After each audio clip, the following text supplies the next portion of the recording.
Eugene.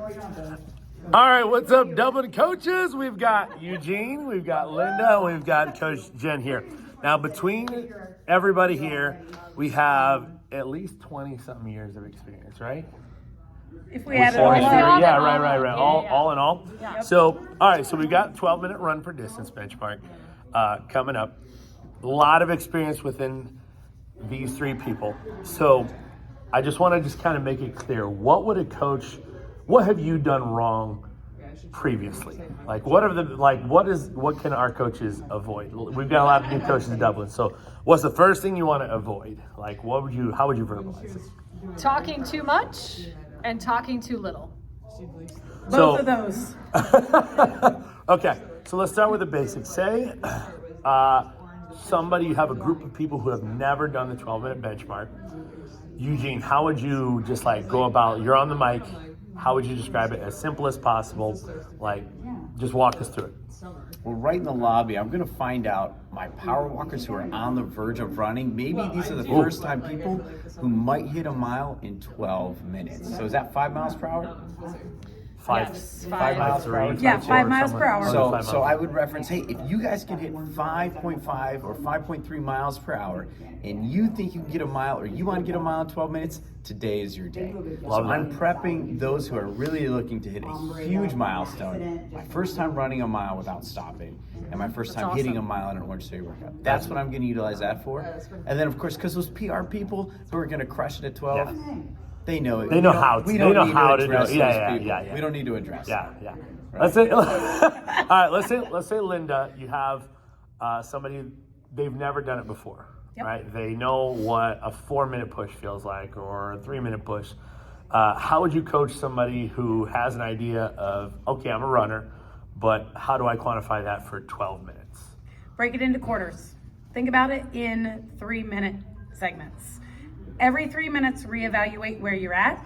You're trying for a consistent speed because if you can keep that speed consistent, you can get further faster. So you don't want to spike and then drop to a walk and then try and restart that spike again. So when you're making adjustments, you want to make it in that 0.2 to 0.3, maybe even 0.1, back it off. It's enough mentally to know I backed off my speed enough that mentally you're like, okay, I'm getting my recovery. Your body can handle it. Your body can do the work, but sometimes it's all mental. Love that. All right, so let's one-up it. Say somebody says, I want this mile time, or this distance rather. They have a plan. Say they talk to you before class. What do you tell them? Say, I know what I'm gonna do. I'm gonna run 9 miles an hour the whole time until the final minute, and then I'm gonna just go whatever I got left. So I guess I would ask, have they ever done 9 miles an hour for 12 minutes? Can they, are they physically going to be able to do that? Because I want them to be prepared if they're not. Okay. So I've never done it before. I might say, okay, I want you to go in with what you have. At the same time, I hope you wouldn't want to back down and feel defeated at the end. So go in knowing you may have to adjust, especially at that halfway point. See how, just see how you feel. I want you to feel successful by the end. And if you started out strong and then had to walk, I know how defeated that would be. Sure. If you guys had to say, why is a 12-minute run for distance benchmark, why is it important? It's just a test of endurance. How long can you hold a speed that's above your base? Even if it's 0.2, 0.3, just how long can you hold that?